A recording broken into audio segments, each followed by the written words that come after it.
Hello students, welcome to my YouTube channel Deepak Examshala. आज के video में हम लोग सांख्यिकी एवं प्रायिकता के बहुविकल्पित प्रश्नों का रिवीजन करेंगे। तो इस चैप्टर से आपके कुल बहुविकल्पित प्रश्नों की संख्या 3 या 4 करके आती है। एक बहुलक का पूछ लेता है, एक माध्यक का पूछ लेता है, एक माध्य का पूछ लेता है। प्रायिकता से 2 या 3 क्वेश्चन बहुविकल्पी में बन जाते हैं। तो आपका कुल मिलाकर इससे 5 अंक का बहुविकल्पी प्रश्न आ सकता है दोनों चैप्टर को मिला करके। और इस चैप्टर से कुल आपके 10 अंक पूछे जाते हैं। तो आइए हम लोग रिवीजन स्टार्ट करते हैं।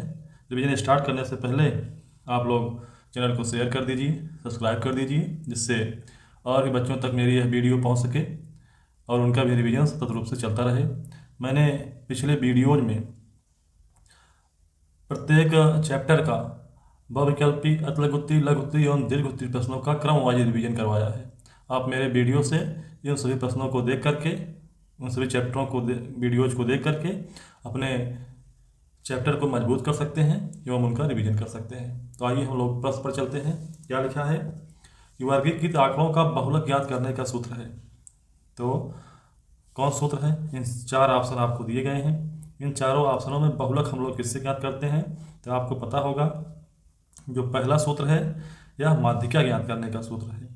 जो दूसरा सूत्र है यह बहुलक ज्ञात करने का सूत्र है। जो तीसरा सूत्र है वो किसका सूत्र है?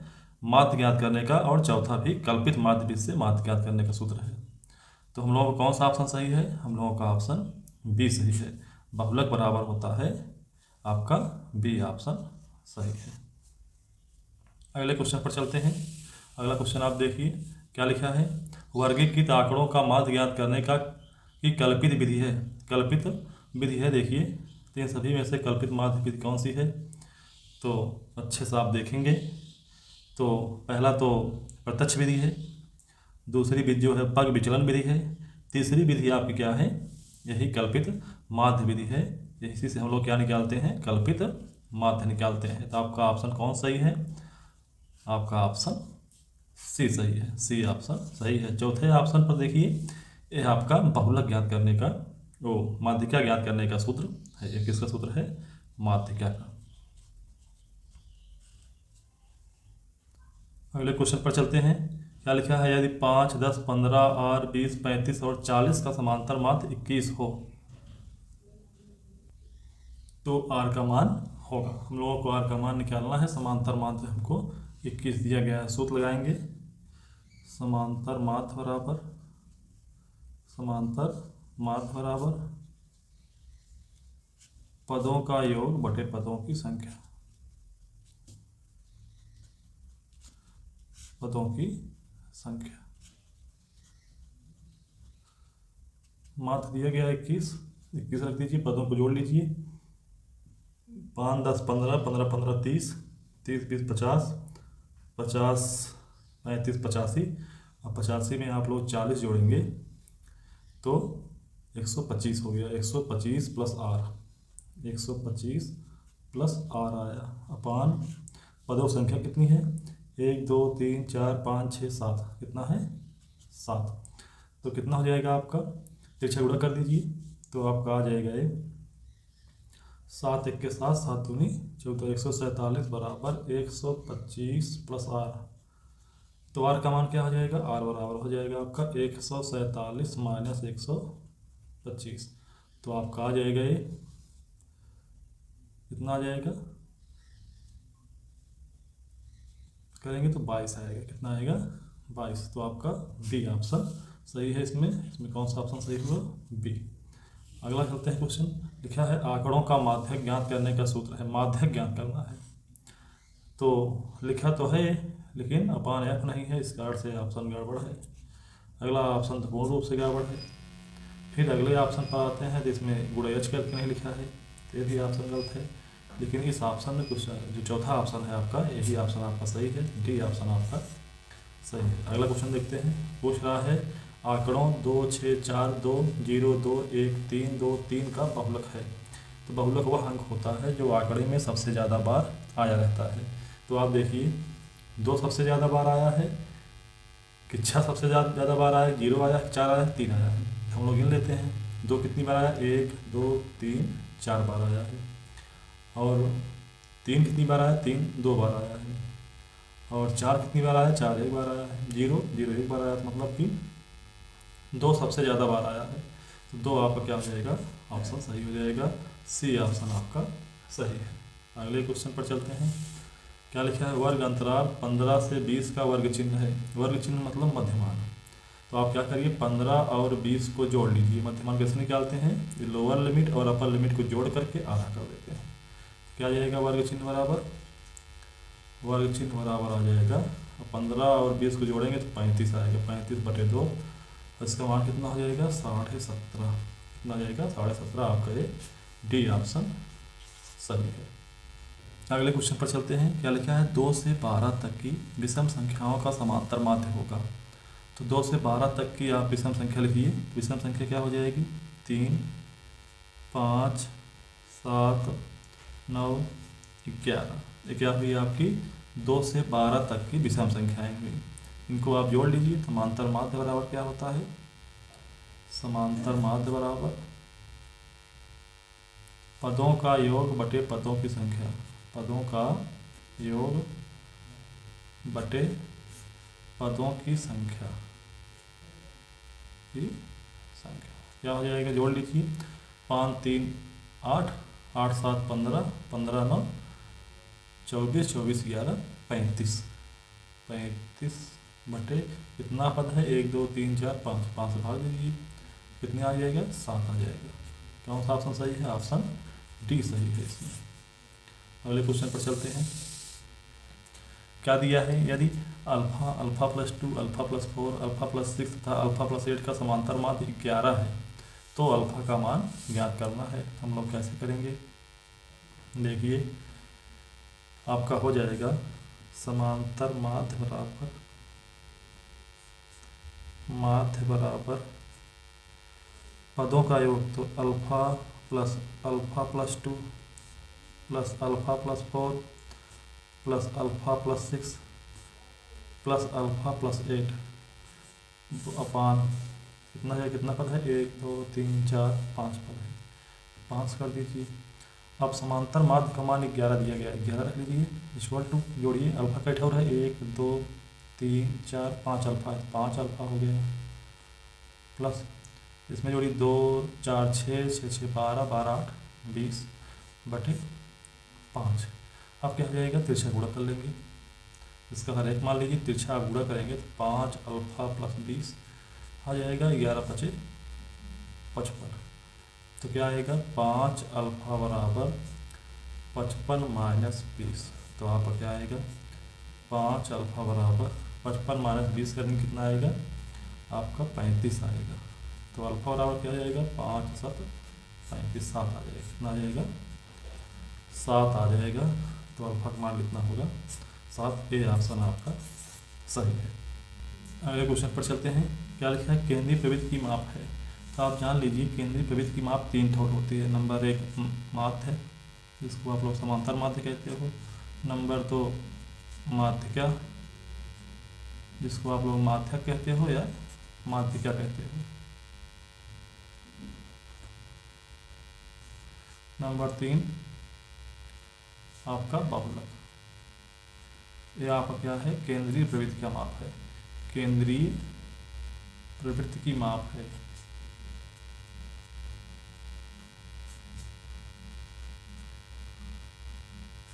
केंद्रीय प्रवृत्ति की माप है। इसको आप लोग कहते हो मीन, इसको आप लोग कहते हो मीडियन, इसको क्या कहते हो आप लोग, मोड।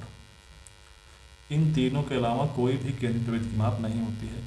हम लोग देखते हैं बारंबारता कभी भी केंद्रीय प्रवृत्ति की माप नहीं होती है। बारंबारता और संचयी बारंबारता सब केंद्रीय प्रवृत्ति की माप नहीं है। माध्य है, माध्यक है। तो दोनों ऑप्शन बी और सी सही है, आपका ऑप्शन डी सही है। अगले क्वेश्चन पर चलते हैं। क्या लिखा है, प्रथम 10 प्राकृतिक संख्याओं की माध्य क्या होगी। तो 10 बड़ी संख्याएं क्या हैं, 1 2 3 4 5 6 7 8 9 10। माध्य क्या ज्ञात करने के लिए हम लोग क्या करते हैं, एक अंक आप इधर से क्रॉस करिए, एक इधर से, एक इधर से, एक इधर से, एक इधर से, एक इधर से, एक इधर से, एक इधर से, बीच में क्या बचा 5 और 6। अगर इन दोनों को हम कैंसिल कर देंगे तो कोई मान नहीं निकलेगा। बीच में जो पद बचा है आपका ये, तो आप क्या करेंगे, इनको जोड़ लीजिए, 5 + 6 बटे 2 कर दीजिए। अब 5 है तो माध्य क्या हो रही है, इच्छा होगी। इन दोनों में निष्कर्ष निकालने के लिए हम लोग क्या करेंगे, दोनों को जोड़ करके आधा कर देंगे। क्या हो जाएगी, माध्य क्या बराबर, माध्य क्या बराबर आपका हो गया इतना। और 5 और 6 जोड़ेंगे तो 11 आएगा, 11 बटे 2 करेंगे तो 5.5 आएगा, 5.5 आपका डी ऑप्शन सही है इसमें। अगले क्वेश्चन पर चलते हैं। क्या लिखा है, 1 से 9 तक की प्राकृतिक संख्याओं का माध्य होगा। तो 1 से 9 तक की प्राकृतिक संख्याएं क्या होंगी, 1 2 3 4 5 6 7 8 9। 9 तक कहा तो 9 भी हम लोग शामिल करेंगे। तो इन सबको जोड़िए, माध्य के लिए क्या होता है, माध्य बराबर पदों का योग। पदों को आप जोड़ेंगे तो 2 1 3 3 3 6 4 10 5 15 15 6 21 21 7 28 8 36 36 9 45 45 बटे 9 हो जाएगी। पदों का योग बटे पदों की संख्या, 9 संख्याएँ हैं, 9 के 9 9 बचे 45। माध्य का मान कितना आ गया, 5 आ गया। कितना आ गया, 5। तो आपका ऑप्शन बी सही है। कौन सा ऑप्शन सही है, बी। अगला देखिए, अगला आपका माध्य क्या कह रहा है कि एक बारंबारता बंटन के लिए माध्य और बहुलक के बीच संबंध है।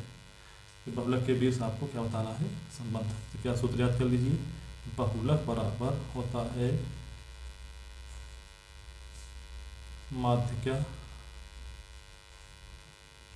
तो इसमें 3 अक्षर है, 3 से गुणा करेंगे, 3 माध्य माइनस माध्य में 2 अक्षर है, हम लोग 2 से गुणा करेंगे। इसको याद कर लीजिए। बहुलक के पास कोई अंक नहीं लिखना है, बराबर माध्य में 3 अंक हैं, 3 लिखेंगे, माध्य में 2 अंक हैं, 2 लिखेंगे। यही वाला ऑप्शन जिसमें मैच करेगा आपका वही ऑप्शन सही होगा। तो आप देखिए, तो बहुलक बराबर क्या लिखा है, 3 माध्य माइनस 2 माध्य क्या गड़बड़ है, गलत ऑप्शन है। बहुलक बराबर 2 माध्य माइनस 3 माध्य, ये भी गलत ऑप्शन है, इससे मैच नहीं कर रहा है। थर्ड में देखते हैं, बहुलक बराबर 3 माध्य माइनस 2 माध्य लिखा है, यही ऑप्शन आपका सही है। ये भी क्या है, गड़बड़ है। तो आपका कौन सा ऑप्शन सही हुआ, सी ऑप्शन सही हुआ। अगले क्वेश्चन पर चलते हैं। क्या लिखा है, कल्पित माध्य विधि एवं पग विचलन विधि सरलीकृत रूप है। अप्रत्यक्ष विधि के, प्रत्यक्ष विधि के, संयुक्त विधि के, सरल विधि के। तो माध्य की 3 विधियां होती हैं, एक प्रत्यक्ष विधि,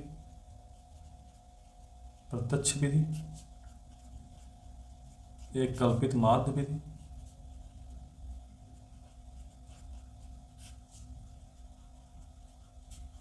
और थर्ड क्या होती है, पग विचलन विधि। थर्ड होती है पग विचलन विधि। ये 3 विधियां हैं। जो प्रत्यक्ष विधि है और कल्पित माध्य विधि है और पग विचलन विधि है, ये दोनों जो हैं प्रत्यक्ष विधि के सरलतम रूप हैं। तो इन तीनों विधि के अलावा कोई विधि नहीं होती है, तो आपका सरल विधि आप समझाते ऐसी कोई विधि नहीं होती है। संयुक्त विधि भी ऐसी कोई विधि नहीं होती है, अब प्रत्यक्ष विधि भी कोई विधि नहीं होती। तो आपका एक ऑप्शन बी ऑप्शन आपका सही है। अगले क्वेश्चन पर चलते हैं। लिखा है, निम्नलिखित आंकड़ों का बहुलक होगा। तो ये सब क्वेश्चन आप इनको हल्का मत समझिए, ये सभी क्वेश्चन बोर्ड परीक्षा में पूछे गए प्रश्न हैं, हम इनको यहाँ पर लिखे नहीं हैं। तो जो प्रश्न आप इसमें करवा रहे हैं, इसमें कोई भी क्वेश्चन बेफालतू का नहीं है। आप शुरुआत से ही आप मेरे वीडियोज़ को देखेंगे तो उसमें कोई भी क्वेश्चन बेफालतू को नहीं करवाए हैं। हम आपको उतना ही क्वेश्चन करवाए हैं जितना आप तैयार करके परीक्षा में जाएँ 100% अंक प्राप्त कर सकें। उसमें सरल क्वेश्चन भी हैं, टफ क्वेश्चन भी हैं, और सरल और कठिन दोनों प्रकार के प्रश्न हैं। तो हमने यह प्रयास किया है कि आपके लिए जो भी क्वेश्चन करवाएं और बोर्ड परीक्षा में पूछने योग्य हों, पूछे गए हों या पूछे जाएंगे, ऐसा ही क्वेश्चन करवाए हैं। तो आप देखिए, ऐसा क्वेश्चन ये भी है, ये बोर्ड परीक्षा में पूछा गया प्रश्न है। तो कह रहा है बहुलक ज्ञात कीजिए। तो आपको देखिए, इसमें से कौन सा अंक सबसे ज़्यादा बार दिखाई दे रहा है। तो आप देखेंगे 38 1 2 3 4 बार आया है, और 19 कितनी बार आया है, 19 2 बार आया है, 25 1 2 3 बार आया है। तो कौन सा ऑप्शन सही हो जाएगा आपका, 38। आपका डी ऑप्शन सही है। अगले क्वेश्चन पर चलते हैं। क्या लिखा है, 2 3 7 2 7 5 3 7 का बहुलक है। तो आप देख रहे हैं ये सभी आंकड़े में दो जो है 2 बार आया है। दो कितनी बार आया है? दो जो है 2 बार आया है। 3 1 2 बार। 3 भी कितनी बार आया है? 2 बार आया है। और 5 कितनी बार आया है? 5 आपका 1 बार ही आया है। फिर 7, 7 देख रहे हैं कई बार आया है? 1 2 3 बार आया है। तो 7 3 बार पूछा गया है, तो इस आंकड़े का बहुलक क्या होगा? 7 होगा। 7 सबसे ज़्यादा बार आया है, तो आपका ऑप्शन डी सही है। अगले क्वेश्चन पर चलते हैं। लिखा है यदि आंकड़ों 2 3 4, 3 बार 5 6, 3 बार 7 कामा अल्फा तथा 2 का बहुलक 7 है। ध्यान रखिएगा 2 भी शामिल है इसमें। तो कह रहे हैं बहुलक 7 है तो अल्फा का मान होगा। तो बहुलक 7 है मतलब 7 सबसे ज़्यादा बार आना चाहिए। तो आप यहाँ देख रहे हैं 2 कितनी बार आया है? तो आपका 1 बार यहाँ पर आया, 1 बार यहाँ पर आया, 2 बार आया है। 3 कई बार आया है? हम लोग लिख लेंगे 3 1 बार यहाँ पर आया है और कहीं नहीं आया। 3 1 बार आया है। 4 के बारे में देख लेते हैं। 4 1 बार आया है। फिर 5 के बारे में देखते हैं। 5 जो है 3 बार आया है। फिर 7 के बारे में देखते हैं। 7 कितनी बार आया है? 7 भी 3 बार आ रहा है। कह रहे हैं कि 7 बहुलक है। बहुलक का मान कितना है? 7 है। मतलब 7 3 बार से ज़्यादा आएगा तभी तो बहुलक हो पाएगा, नहीं तो 5 और 7 बराबर आ रहे हैं। इनमें से आप डिसाइड नहीं कर पाएंगे कौन सा बहुलक होगा। तो 7 का आना सबसे ज़्यादा बार रहेगा। तो अल्फा का मान क्या हो सकता है? अल्फा का मान हम लोग 7 रख देंगे तो 4 बार हो जाएगा और हम लोगों का ये बहुलक 7 आ जाएगा। तो इसमें कौन सा ऑप्शन सही है? अल्फा बराबर 7। अल्फा बराबर जो 7 है यही ऑप्शन आपका सही है। सी ऑप्शन आपका सही है। अगले क्वेश्चन पर चलते हैं। क्या लिखा है? यदि माध्य बराबर 3 माध्यक माइनस के बहुलक अपान 2 तब के का मान बताना है आपको। तो हम लोग जानते हैं बहुलक बराबर क्या होता है। बहुलक बराबर 3 माध्यिका माइनस 2 माध्य, ये आपको दिया गया है। तो यहाँ से हम लोग करेंगे, हम लोग 2 को उधर भेज देते हैं, 2 माध्यिका को, और बहुलक को उधर भेज देते हैं। क्या हो जाएगा आपका? 2 माध्य बराबर 3 माध्यिका माइनस बहुलक। तो माध्य बराबर क्या हो जाएगा? माध्य बराबर आपका हो जाएगा 3 माध्यिका माइनस बहुलक बटे 2। अब यहाँ पर देखिए, यहाँ पर के बहुलक लिखा है तो के का मान कितना है? यहाँ पर 1 है। कितना है? 1 है। बहुलक के सामने गुणांक 1 है और यहाँ पर क्या है? के। जब आप इससे तुलना करेंगे तो आप पाएंगे कि के का मान कितना है? 1 है। तो आपका ऑप्शन ए सही है। के का मान कितना आएगा? 1 आएगा। अगले क्वेश्चन पर चलते हैं। लिखा है यदि कुछ प्रेक्षणों का माध्य 15 और माध्यक 24 है तो बहुलक बताइए। अभी अभी आपको सूत्र लिखवाए। ये बहुलक बराबर होता है 3 माध्यिका माइनस 2 माध्य। तो क्या हो जाएगा बहुलक बराबर? 3 माध्यिका मतलब 3 गुणे 24 माइनस 2 गुणे 15। तो क्या हो जाएगा? 24 दिएंगे 72 माइनस 15 दूना 30। आप घटाएंगे तो कितना जाएगा? 42। बहुलक का मान कितना आएगा? 42। तो आपका ऑप्शन डी सही है। अगले क्वेश्चन पर चलेंगे हम लोग। क्या लिखा है? लिखा है कि 1 से 10 तक की धनात्मक सम संख्याओं का समांतर माध्य होगा। तो 1 से 10 तक क्या है? सम संख्याएं क्या होंगी? 2 4 6 8 10 भी शामिल करेंगे। 10 तक कह रहा है ना। तो अब इसका समांतर माध्य क्या होगा? तो समांतर माध्य बराबर क्या हो जाएगा? इन सबका जोड़। तो 2 + 4 + 6 + 8 + 10 बटे कितना अंक है? 1 2 3 4 5। इसको जोड़ लीजिए। तो 2 4 6 6 6 12 12 8 20 10 30 बटे 5। ऐसे भाग करेंगे कितना आ जाएगा? 6 आएगा। कितना आएगा? 6। तो आपका ऑप्शन सी सही है। आपका ऑप्शन क्या सही है? सी। अगले क्वेश्चन पर चलते हैं हम लोग। लिखा है n प्रेक्षणों का माध्य x बार है। कितना है? x बार है। यदि प्रत्येक प्रेक्षण को अल्फा से बढ़ा दिया जाता है, मतलब कि प्रत्येक आंकड़े में आप अल्फा जोड़ दे रहे हो, तो नया माध्य होगा। तो हम लोग क्या करते हैं? सब में जोड़ देंगे तो आपका नया माध्य क्या हो जाएगा, इसको याद कर लीजिए, एक्स बार प्लस अल्फा क्या हो जाएगा, नया माध्य बराबर, नया माध्य बराबर कितना हो जाएगा, एक्स बार प्लस अल्फा। अगर हम लोग बढ़ा रहे हैं तो, और अगर घटा रहे हैं अल्फा बढ़ाने पर, क्या लगेगा, अल्फा बढ़ाने पर प्रत्येक पद को, अल्फा बढ़ाने पर मतलब प्रत्येक पद में आप अल्फा जोड़ रहे हैं, और प्रत्येक पद में आप, प्रत्येक पद से अल्फा घटाने पर, अल्फा आप घटा रहे हैं तो नया माध्य क्या हो जाएगा, तो नया माध्य हो जाएगा आपका एक्स बार माइनस अल्फा, क्या हो जाएगा, एक्स बार माइनस अल्फा। तो हम लोगों को इतने से मतलब है, तो आपका ऑप्शन कौन सही है, ए आपका सही है। अगले क्वेश्चन पर चलते हैं। लिखा है यदि किसी बारंबारता बंटन का माध्य 20.5 तथा माध्यिका 20 है तो इसका बहुलक होगा। तो बहुलक बराबर होता है, बहुलक बराबर 3 माध्यिका माइनस 2 माध्य, 2 माध्य। आप बहुलक का मान निकालना है, तो माध्यिका का मान कितना है, 20 है, तो क्या हो जाएगा 3 गुणे 20 माइनस 2 गुणे 20.5, तो क्या हो जाएगा 20 यानी 60 माइनस, और 20.5 का आप 2 गुना करेंगे तो 41 आएगा, कितना आएगा 41, और इसमें से आप जोड़ेंगे तो आपका कितना आएगा 19, कितना आ जाएगा 19, आपका सी ऑप्शन सही है। अगले क्वेश्चन पर चलते हैं।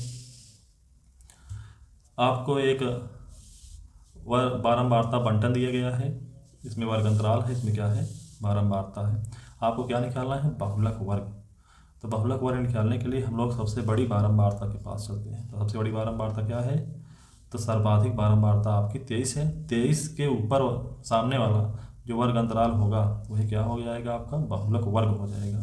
तो बहुलक वर्ग बराबर क्या है, बहुलक वर्ग बराबर 20 से 30। आपको समझ में आया। जो सबसे अधिक बारंबारता रहेगी इसमें आप देखिएगा, बहुलक के लिए कह रहे हैं, माध्यक के लिए नहीं, माध्यक वर्ग अलग होता है। बहुलक वर्ग के लिए क्या करेंगे, जो बारंबारता दी रहेगी, सबसे अधिक बारंबारता रहेगी, उसके सामने वाला वर्ग अंतराल हम लोग देखेंगे। तो जो वर्ग अंतराल होता है वह क्या होता है, बहुलक वर्ग होता है। इस प्रकार का ऑप्शन देखिए कहाँ पर दिया गया है, आपका बी ऑप्शन है, 20 से 30। आपका कौन सा ऑप्शन सही हुआ, बी ऑप्शन सही हुआ। आइए हम लोग अगले क्वेश्चन पर चलते हैं। हम लोग चर्चा कर रहे थे अभी तक कि बहुलक वर्ग क्या होता है, माध्यिका वर्ग क्या होता है। तो एक क्वेश्चन आप जो पिछला किए आप, बहुलक वर्ग का था, ये माध्यिका वर्ग का है। तो माध्यिका का वर्ग हम लोग कैसे ढूंढेंगे, देखिए आप, हम लोग इस टेबल को इस प्रकार से बना लेते हैं। तो ध्यान दीजिए, एक कॉलम आप बना लीजिए संचयी बारंबारता का, संचयी बारंबारता का।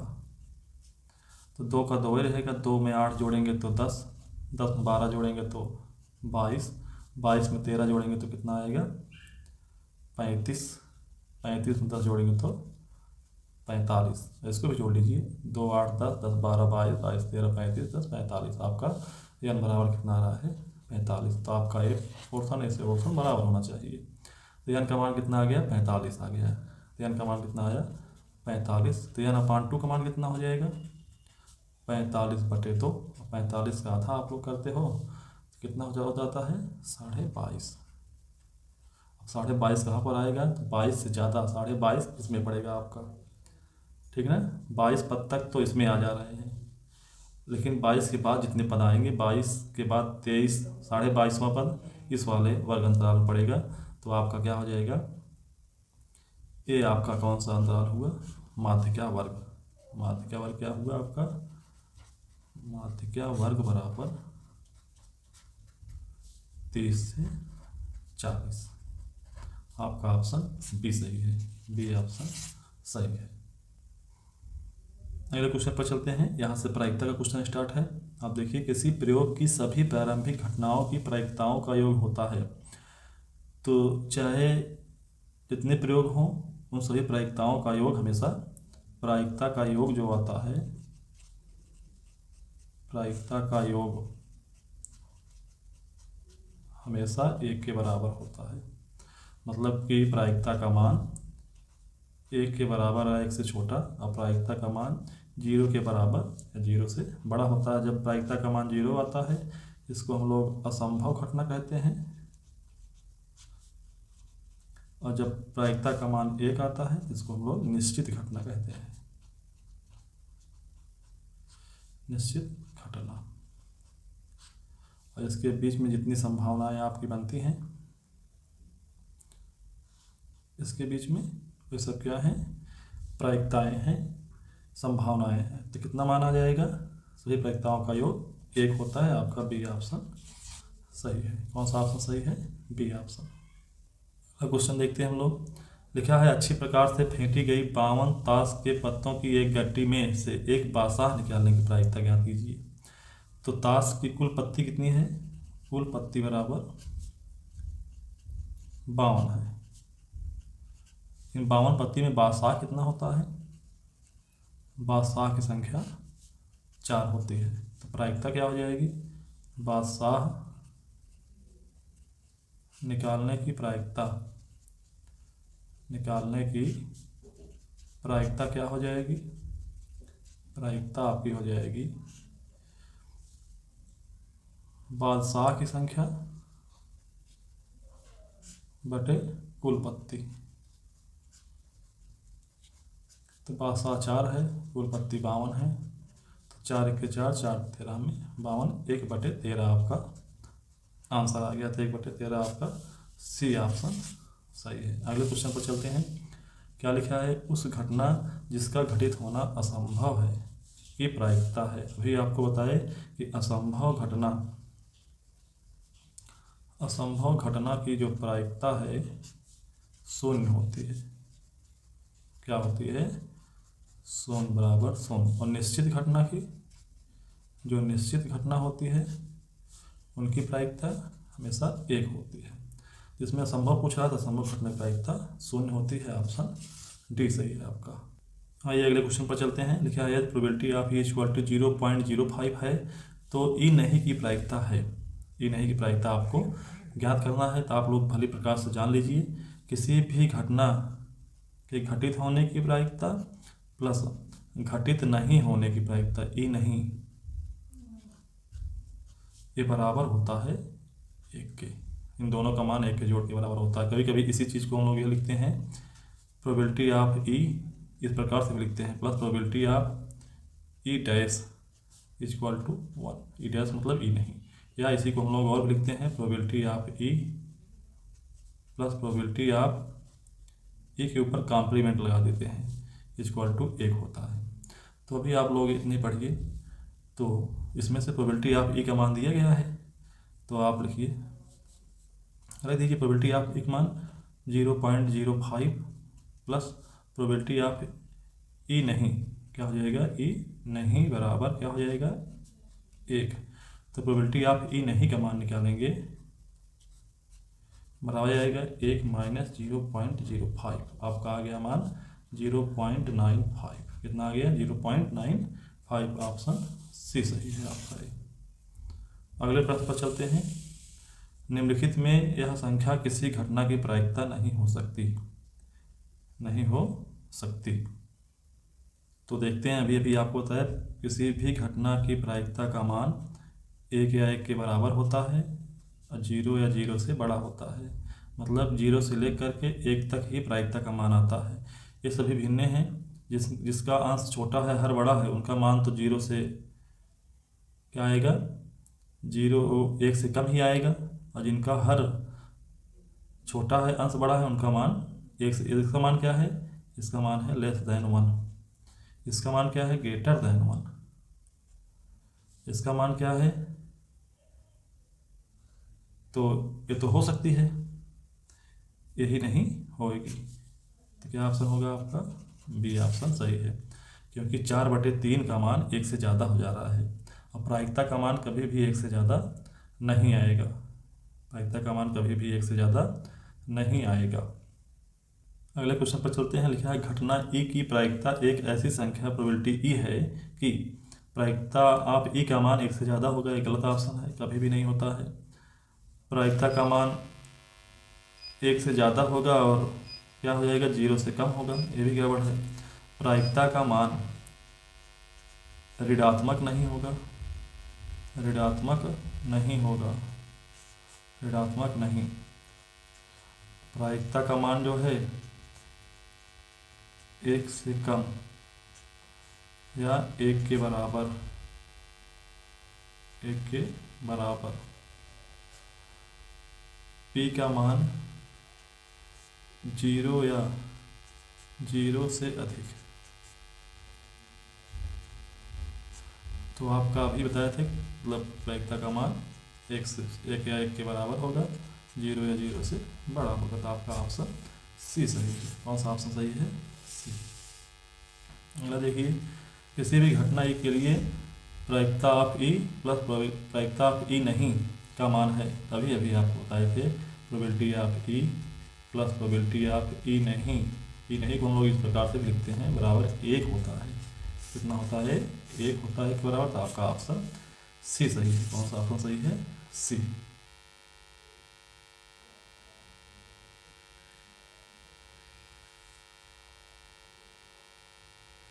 देखिए, एक थैले में 3 लाल और 2 नीली गेंदें हैं। थैले से यादृच्छिक एक गेंद निकाली जाती है। एक नीली गेंद के निकाले जाने की प्रायिकता होगी। तो आपसे नीली गेंद निकालने की प्रायिकता पूछ रहा है। तो कुल गेंद कितनी है? 5। लाल है 3, नीली कितनी है? 2। तो नीली गेंद निकालने की प्रायिकता क्या हो जाएगी? नीली गेंद बटे कुल गेंद। नीली गेंद संख्या 2 है, कुल गेंद की संख्या 5 है। तो क्या करेंगे? 2/5। आपका ऑप्शन सी सही है। अगले क्वेश्चन पर चलते हैं। लिखा है एक पासा एक बार फेंका जाता है, एक अभाज्य संख्या प्राप्त होने की प्रायिकता होगी। पासा एक बार हम लोग फेंकेंगे, एक अभाज्य संख्या प्राप्त होने की प्रायिकता होगी। तो हम लोग पासा एक बार फेंकेंगे तो यस क्या आएगा? सैंपल स्पेस मतलब प्रतिदर्श समष्टि। आपका 1 आएगा, 2 आएगा, 3 आएगा, 4 आएगा, 5 आएगा, 6 आएगा। इससे ज़्यादा परिणाम प्राप्त नहीं होंगे। इसमें से अभाज्य संख्या क्या होगी? अभाज्य संख्या छांट लीजिए, ध्यान रखिएगा अभाज्य संख्या आपको आनी चाहिए। तो अभाज्य संख्या 2 होती है, 3 है इसमें से और 5 है। ये 3 संख्याएं हैं। तो इसमें कुल कितने अवयव हैं? 6 अवयव हैं। इसमें कितने अवयव हैं? 3 अवयव हैं। तो अभाज्य संख्या होने की प्रायिकता, अभाज्य संख्या होने की प्रायिकता, होने की प्रायिकता बराबर क्या हो जाएगा? अभाज्य संख्या कितनी है? 3 ठो। कुल संख्या कितनी है? 6 ठो। 6 से मतलब ये संख्या पासा फेंकने पर 6 परिणाम प्राप्त होंगे। 3 1 के 3, 3 दूनी 6। आपको कितना माना है? 1/2। तो आपका सी ऑप्शन सही है, सी ऑप्शन। अगले क्वेश्चन पर चलते हैं। लिखा है एक सिक्के को एक बार उछालने पर ऊपर शीर्ष आने की प्रायिकता क्या होगी? अगर एक सिक्के को आप उछालेंगे तो आप क्या आएगा? या तो हेड आएगा या तो टेल आएगा। तो 2 परिणाम प्राप्त होंगे। इसमें से शीर्ष आने की प्रायिकता पूछ रहा है। तो इन दोनों परिणामों में से एक बार शीर्ष आ रहा है। तो शीर्ष आने की प्रायिकता आप लिखेंगे शीर्ष आने की प्रायिकता बराबर शीर्ष कितना आएगा? शीर्ष 1 है, कुल परिणाम 2 है। तो 1/2। आपका सी ऑप्शन सही है। अगले क्वेश्चन पर चलते हैं। लिखा है एक सामान्य वर्ष में 53 रविवार होने की प्रायिकता है। 53 रविवार होने की प्रायिकता आपसे पूछ रहा था। आप लोग जानते हैं कि एक वर्ष बराबर, एक सामान्य वर्ष बराबर 365 दिन। कितना होता है? 365 दिन। और एक सामान्य वर्ष में कितने सप्ताह होते हैं? सामान्य वर्ष में सप्ताह की संख्या कितनी हो जाएगी? 52। और इस प्रकार से तो हर दिन एक साल में 52 बार आता है। अब कोई दिन 53 बार आवे, उसकी प्रायिकता आपसे पूछ रहा है। तो 52 गुणे अगर आप 7 करेंगे तो कुल दिनों की संख्या कितनी हो जाएगी? सप्ताह के हिसाब से कुल दिन आपके कितना हो जाएंगे? 52 गुणे 7 कितना आ जाएगा? 364। तो शेष दिन क्या हुआ? शेष दिन आपका 1 दिन हुआ। शेष दिन बराबर 1। अब यह एक दिन क्या हो सकता है रविवार हो। जो बचा हुआ दिन एक ठो है, जब 1 हो जाएगा 53 रविवार हो जाएगा। मान लीजिए एक ठो अंतिम दिन सोमवार हो जाए सोमवार, या अंतिम दिन मंगलवार हो जाए, फिर नहीं रहता, हर साल अलग अलग रहता है। बुधवार हो जाए, बृहस्पतिवार हो जाए, शुक्रवार हो जाए, या शनिवार हो जाए। जब इसमें से कोई एक दिन ही आएगा, क्योंकि एक दिन ही शेष है, तो कोई एक दिन आएगा इन 7 दिनों में, तो एक दिन आने की प्रायिकता क्या हो जाएगी, 1/7 हो जाएगी। क्या हो जाएगी, 53, जैसे 53, 52 तो रविवार यहाँ तक आ गया, 364 दिन तक क्या हो गया, 52 रविवार होते हैं, 52 सोमवार होते हैं, 52 मंगलवार होते हैं, 52 बुधवार होते हैं, इसी प्रकार से बृहस्पतिवार, शुक्रवार, शनिवार होते हैं। लेकिन अगर 53 बार पूछ लेगा, 53 रविवार होने की बताइए, तो जो अंतिम दिन रहेगा उसके हिसाब से हम लोग डिसाइड करेंगे। तो अंतिम दिन की संभावनाएं कितनी हैं, 7। और कितनी संभावनाएं हैं, 7 संभावनाएं हैं। और इन संभावनाओं में से केवल एक दिन पूछ रहा है रविवार होने की, तो आप लिखेंगे 53 रविवार होने की प्रायिकता, रविवार होने की प्रायिकता बराबर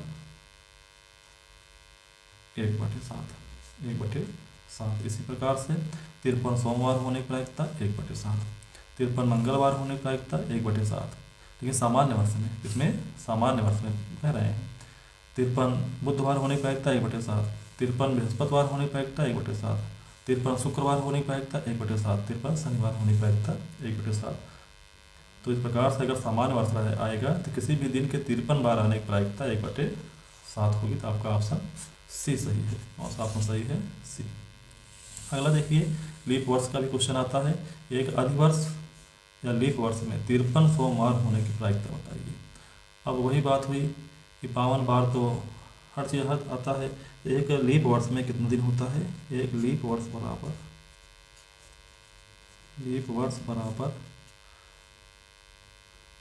366 दिन होता है। कुल सप्ताह कितना होता है, 52 होता है। और दिनों संख्या कितनी हो जाएगी 52 सप्ताह में, दिनों 52 सप्ताह में दिनों की संख्या कितनी हो जाएगी, 52 × 7 बराबर 364। शेष दिन कितना हो जाएंगे, शेष दिन बराबर 2 दिन बचेगा। जब लीप वर्ष रहेगा 2 दिन बचेगा, तो क्या हो जाएगा, कुल कितने परिणाम प्राप्त होंगे, हम लिख कर दिखा रहे हैं आपको। 2 दिन क्या क्या हो सकते हैं, हो सकता है रविवार हो, सोमवार हो दोनों दिन, या हो सकता है सोमवार मंगलवार हो, या हो सकता है मंगलवार बुधवार हो, या बुधवार हो बृहस्पतिवार हो, या बृहस्पतिवार हो शुक्रवार हो, या शुक्रवार हो शनिवार हो। 2 दिन की बात कर रहे हैं, कोई जोड़ा हो सकता है इसमें से, शनिवार हो या रविवार हो। फिर से हम लोग वही रिपीट करेंगे, तो हम लोग रिपीट वाला चीज़ नहीं लिखते हैं। कितने परिणाम हो रहे हैं, 1 2 3 4 5 6 7। इन सभी चीज़ों में से आपसे पूछ रहा है कि सोमवार कितनी बार आएगा, तो 53 सोमवार होने की प्रायिकता बराबर क्या हो जाएगा, नीचे कुल परिणाम 7 हैं, 1 2 3 4 5 6 7 हैं। इसमें से गिनना है कि 2 बार सोमवार कहाँ पर आ रहा है, एक बार यहाँ पर आ रहा है, एक बार यहाँ पर आ रहा है, तो 2/7। तो इसी प्रकार से आप एक लीप वर्ष में किसी भी दिन के 53 बार आने की प्रायिकता 2/7 होगी। इसको याद कर लीजिएगा, सामान्य वर्ष में 1/7 और लीप वर्ष में 2/7। कोई भी दिन पूछेगा, चाहे सोमवार हो, चाहे रविवार हो, चाहे मंगलवार हो, चाहे बुधवार हो, कोई भी दिन हो XYZ 7 दिन में से, तो उसके 53 बार आने की प्रायिकता 2/7 लीप वर्ष में, और सामान्य वर्ष में 1/7। अगले क्वेश्चन पर चलते हैं। लिखा है, पासे को एक बार फेंकने पर सब संख्या प्राप्त होने की प्रायिकता बताइए। तो पासे को अगर एक बार फेंकेंगे तो क्या आएगा, 1 आएगा, 2 3 4 5 और 6। आपका आएगा सम संख्या, इसमें से क्या क्या है, सम संख्या बराबर आपका आ जाएगा 2 4 6। तो सम संख्या प्राप्त होने संख्या क्या हो जाएगी? सम संख्या प्राप्त होने की प्रायिकता, प्राप्त होने की प्रायिकता बराबर क्या हो जाएगा? कुल परिणाम 6 हैं, इन 6 परिणामों में से 3 संख्या क्या है? सम है, जिसको आप हल करेंगे 3 1 3, 3 दूनी 6, मान कितना आएगा? 1/2। तो आपका कौन सा ऑप्शन सही है? आपका ऑप्शन ए सही है। अगले क्वेश्चन पर चलते हैं। लिखा है 2 पासों को एक साथ उछालने पर दोनों पासों पर प्राप्त संख्याओं का योग 10 होने की प्रायिकता बताइए। अगर आप 2 पासा उछालते हैं तो आप देखिए कुल परिणाम कितने प्राप्त होते हैं, इसको सीखिएगा। 2 पासा फेंकेंगे, हो सकता है दोनों पासों पर 1 1 आ जाए, या 1 2 आ जाए, 1 3 आ जाए, 1 4, 1 5, 1 6, या 2 1, 2 2, 2 3, 2 4, 2 5, 2 6। कोई फिर नहीं है। 3 1, 3 2, 3 3, 3 4, 3 5, 3 6। इसी प्रकार से 4 1, 4 2, 4 3, 4 4, 4 5, 4 6। फिर 5 1, 5 2, 5 3, 5 4, 5 5, 5 6।